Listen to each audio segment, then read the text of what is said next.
Been in the game less time, changed the game, with that being said. And I just feel like none of these guys can compete with me when it comes to stats and facts. They can talk a good game, as we saw yesterday as well. They can really talk a good game, which is good. We need the entertainment of the business. But when it just comes down to nitty-gritty stats and facts, I'm levels above, and the paperwork shows it as well. I just think right now you have Luis Ortiz out there. He's a good fighter. Tyson Fury. Good fighter. You have Deontay Wilder. Good fighter. What's going on, guys? It's your boy Boxing Facts or Fiction. I need you guys to do me a favor. Hit that like button. Hit that subscribe button. Hit that notification icon for more videos like this. In boxing, there's always two sides to a story. To be honest, all of these guys, all of these promoters are all in the same fraternity group. Bob Arum was one of the guys who admitted that when Errol Spence and Terence Crawford met each other, he said, "We all are in the same fraternity group. We can work together." So if any fight is supposed to be made, it can be made. These guys can work together. Every single network can work together.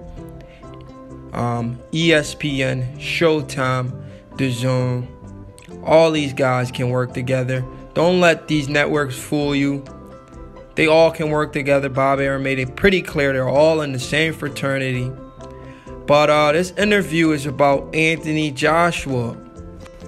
But like I said, Anthony Joshua, he did an interview with The Breakfast Club, Charlemagne the God, and those other guys. I follow The Breakfast Club a little bit, not too much. Them guys, they talk a lot of nonsense, in my opinion, unless they bring boxers on there. But anyway, Anthony Joshua, he told his side of the story. He told us who he want to fight next, why fights didn't happen, why offers wasn't accepted. In my opinion, this was a brilliant interview from Anthony Joshua. There's a lot of guys here running around with narrative, whether they're trying to do clickbait videos saying Anthony Joshua is scared of losing. Anthony Joshua broke down why he said he's scared of losing. I mean, everybody's scared of losing. There's a lot of clickbait videos out here, guys saying Anthony Joshua refused $50 million, refused to fight Luis Ortiz, refused to fight Deontay Wilder. Like I said, there's a lot of clickbait video out here. Some of those videos has influenced me in the past, so I'm not gonna lie and sit here and say I wasn't one of those guys pushing that narrative.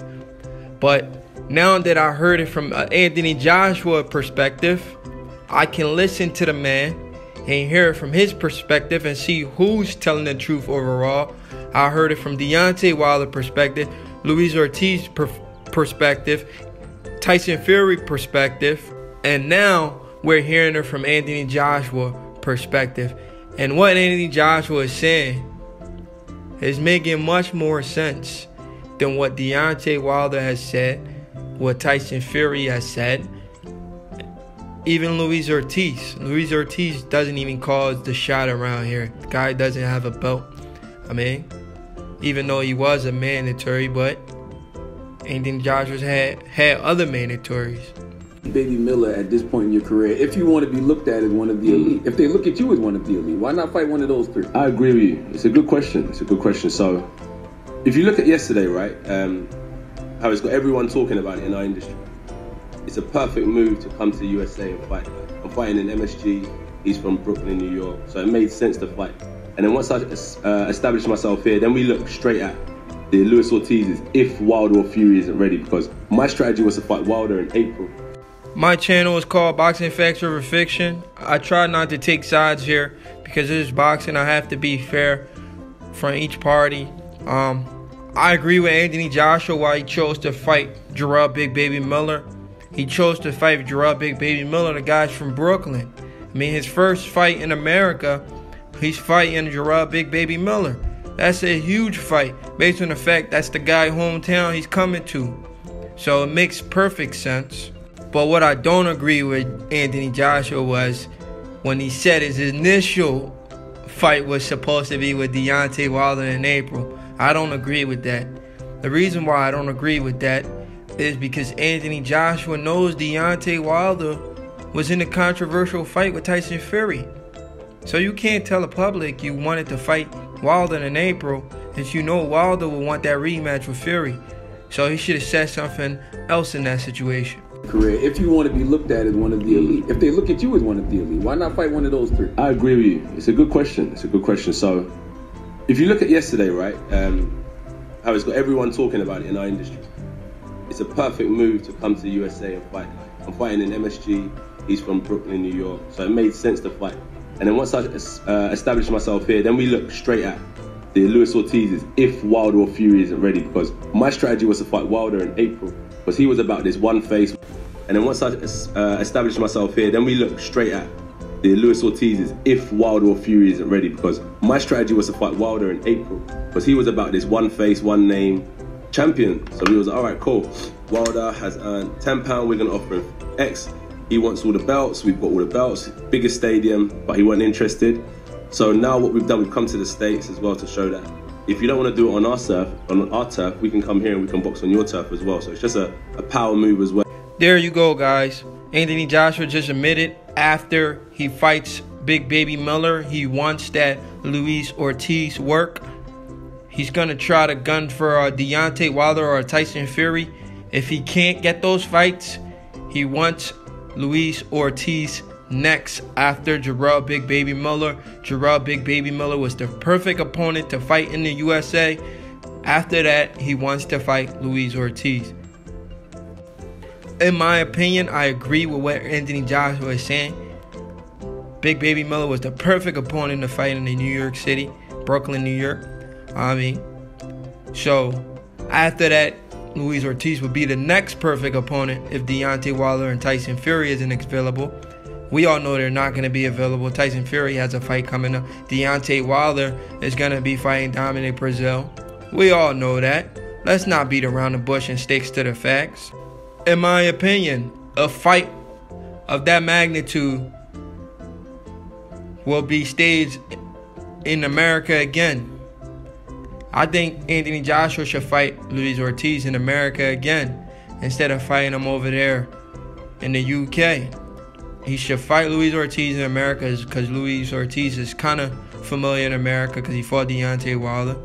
And in my opinion, I see Anthony Joshua stopping Luis Ortiz as well. For the love of the sport. And then once I get Big Baby out of the way, if Wilder and Fury are still not interested because they was talking about blacklisting me, they don't really want me to be leading the pack as such in terms of negotiations, which is weird to me because there's enough for everyone to eat. Then I can look directly at Luis Ortiz because that's the fighter to fight. I told him Big Baby like he trash. I will tell you that. He's not on Luis Ortiz, Tyson Fury, or Wilder level. No, he's right. He's right. Big Baby's good, but those guys, they're elite. They're elite. Do you think you could beat any of those guys? 100%. What makes you think? Stats and facts. I've been in the game a lot less time. I swam deeper, and I've come out on top each time. So I just think, just born to do what I do, and I don't need to boast and brag about it either. Anthony Joshua is this guy. He follows the sport. He pays attention to everything. He's a YouTuber, so he knows everything that goes on YouTube. This guy just said he knows about Deontay Wilder and Tyson Fury talking about blacklisting him. And I've heard about Tyson Fury and Deontay Wilder talking about blacklisting Anthony Joshua. They wanted to freeze Anthony Joshua out. So you guys got to make a case for Anthony Joshua. Deontay Wilder and Tyson Fury talked about freezing the man out because for whatever reason, they wanted to freeze Anthony Joshua out. So I got to give Anthony Joshua the benefit of the doubt. These guys wanted to freeze him out. So he went to the next best opponent. And he's in the top 10, which is Jarrell Big Baby Miller. So he gets a pass. And then after that, he says he won Luis Ortiz. Two ways about it. But I'm on record as saying I don't think you can beat any of those guys. Ortiz, Fury, or Wilder. But that's why $40 right now. The man gets $20 million a fight. How long we go? It's $40. Would you rather me talk behind your back or talk to you? Talk to me. Yeah, we're having a conversation. It's a nice guy. But what I feel is good because I used to carry this whole division on my own back. But now it's good to have opinion. Yeah, I had to have a big back. I had to build myself up. Have a thick skin because opinions and so on. But now it's good. One of the hosts, Charlemagne the God, he talks a lot of crap, but in my opinion, he don't know shit about boxing. He told Anthony Joshua to his face, he said, I'm on the record saying that I don't believe you can beat any of those guys. And he asked Anthony Joshua, do you believe you can beat the likes of Deontay Wilder, Tyson Fury? Anthony Joshua said 100%. And he looked confident when he said that. I think you can beat Wilder. I don't think you can beat Fury. The division is thriving as a whole. Everyone's bringing something to the table now. Before, I was just sitting here. And that's why I got a lot of envy and hate, because why him, why him, why him? But I was saying, but you guys have been professional 10, 15 years and never made the move to fight anyone. Tyson Fury fought Vladimir Klitschko in one fight and now became a boxing god. But he's been professional 11 years, and I'm thinking, what took these boys so long to grow some nuts? To let their nuts down. And let their nuts down when we come in and done it in 4 years. So I just know that, like, stats and facts, I'm just levels above because I got the balls and the skills. Wilder's last 2 fights, though, he fought Ortiz, tough fight, fought Fury, tough fight. Those 2 hard back-to-back fights. They are hard back-to-back fights, and I think he realised that if he wants to get the respect as a champion, he can't have 38 fights, 40 fights without fighting no one credible. So I think he's realised that, you know, I want to be popular in the States, I want to hang around with the athletes and the movie stars, and to get the respect amongst people in my... Anthony Joshua rips Deontay Wilder and Tyson Fury. He said it took these boys 11 years to finally fight somebody of notoriety. I've only been in the game I was only in the game for like 3-4 years, and for all the best guys, Anthony Joshua is spitting facts. He's dropping jewels. He's telling the truth. I 100% agree with Anthony Joshua. I mean, what was taking these guys long to grow some nuts?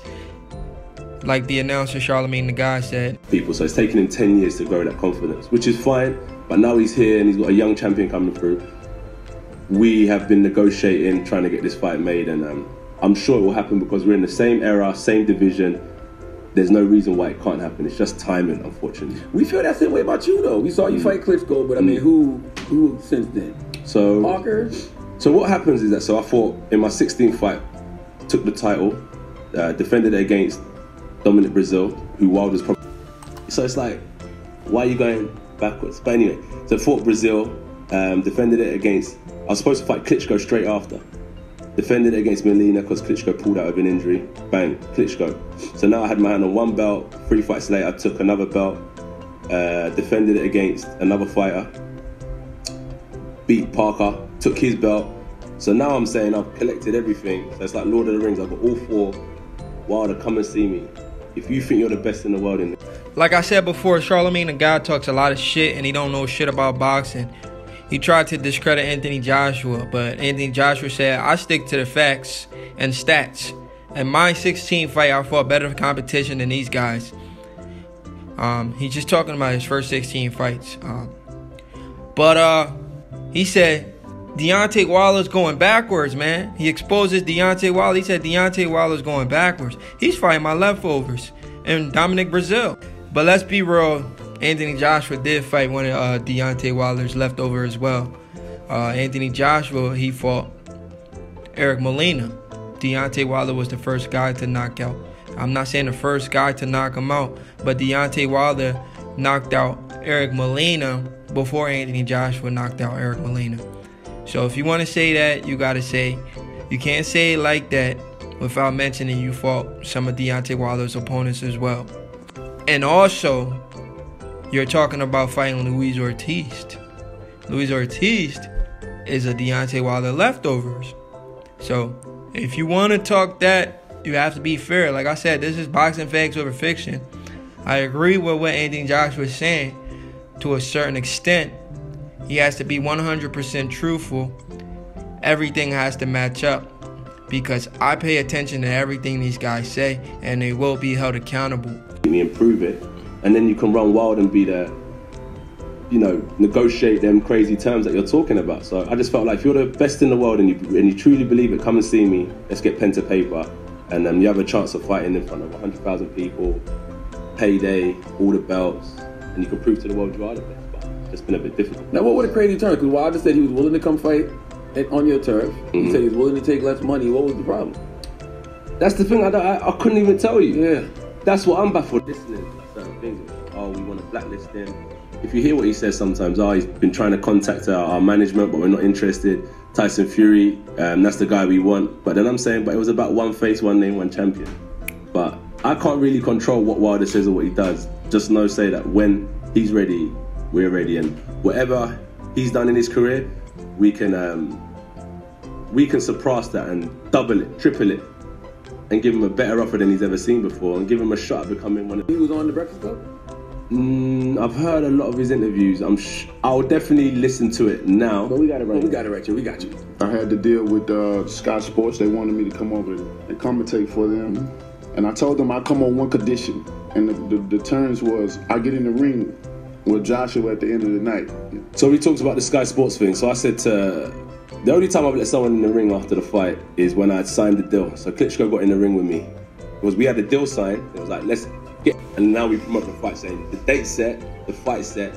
Wilder wanted to come without signing no contract. I said, why are you getting in the ring? This ain't about building profiles or hype. If you're serious and you want to get in the ring, let the world know we've got a fight.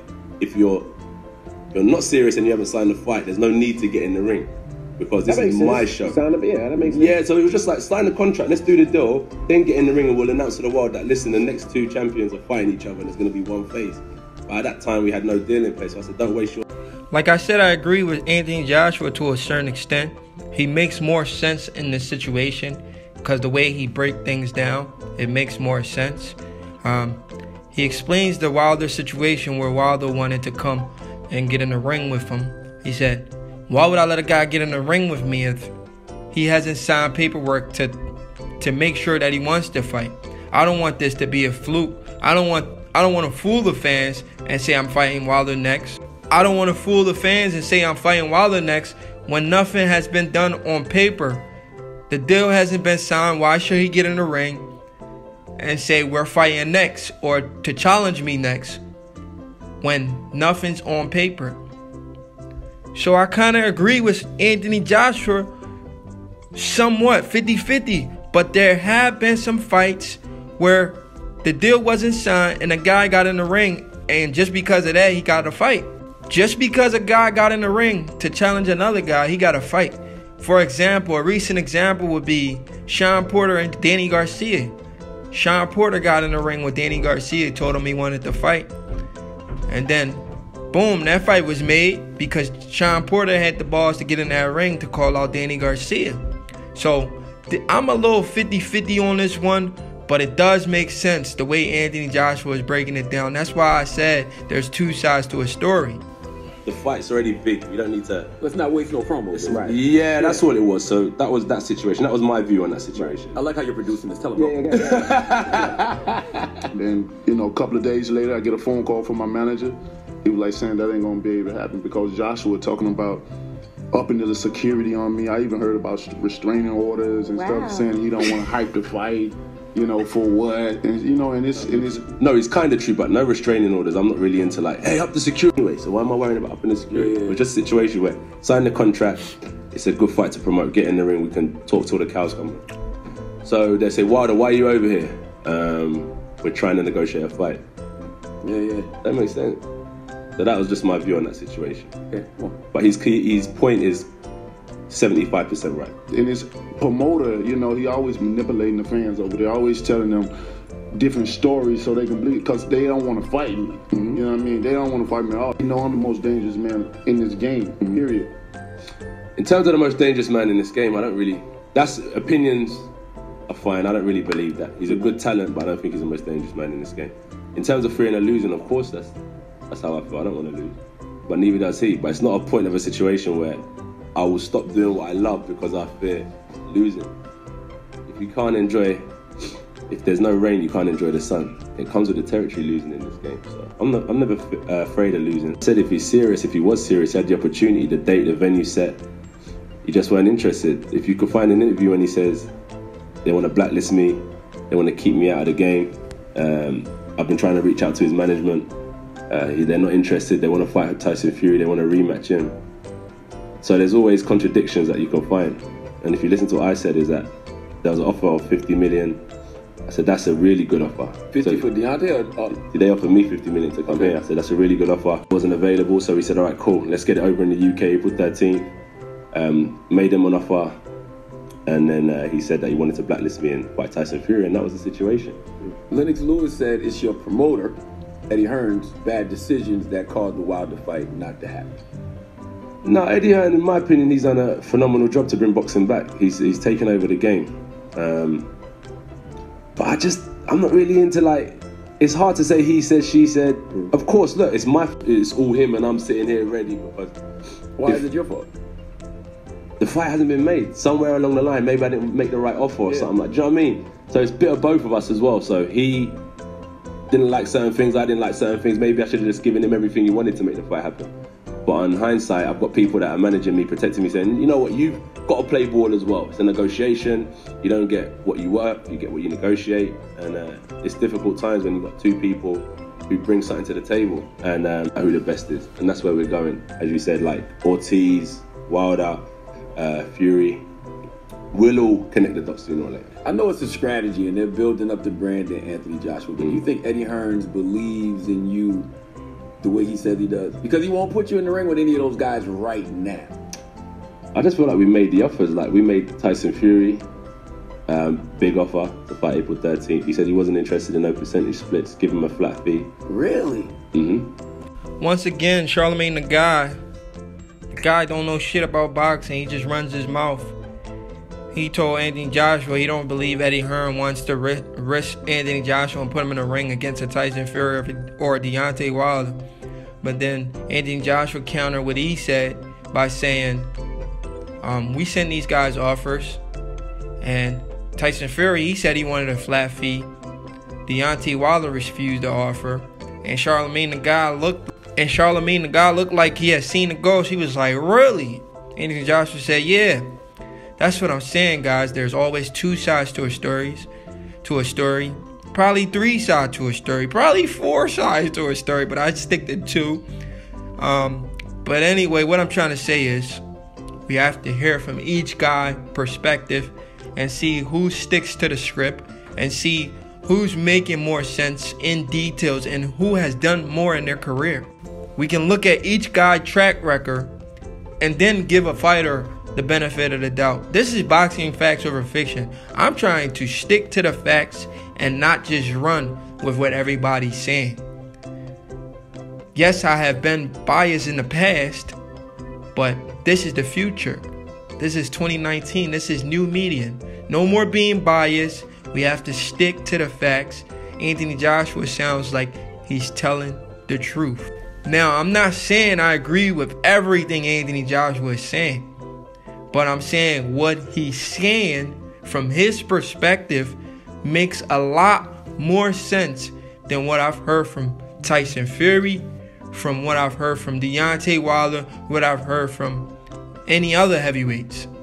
And he's in the position to be able to call the shots. So we have to give Anthony Joshua the benefit of the doubt.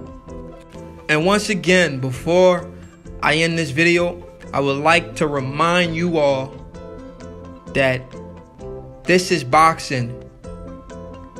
Bob Arum admitted these guys are all in the same fraternity. When Earl Spence and Terence Crawford linked up, Bob Arum was the first one to say we're all in the same fraternity. Guys, that's telling us these guys all work together. All these promoters, they're like lawyers. They all work together. All these networks, they all sit down at the same lunch table. They all eat together. But when they come on cameras, they tell us a different narrative. When in reality, they're all buddies behind the scenes. And they can make these fights happen. They just all know what's going on. They're playing good cop, bad cop. One side's telling the half truth, the other side's telling half truth. But we're just going to stick to the side that has been proven. In my opinion, I would say stick to the side that has been proven, that's coming with legible and track record and facts. So in this situation, I believe Anthony Joshua is telling the truth. He's more easily believable. I mean, he has done way more than all of these guys in their career as heavyweight. So he's the A-side. The ball is in his court. When the fight happens, it will have to be on his terms, in my opinion. If those guys really believe they can beat the likes of Anthony Joshua, Deontay Wilder, Tyson Fury,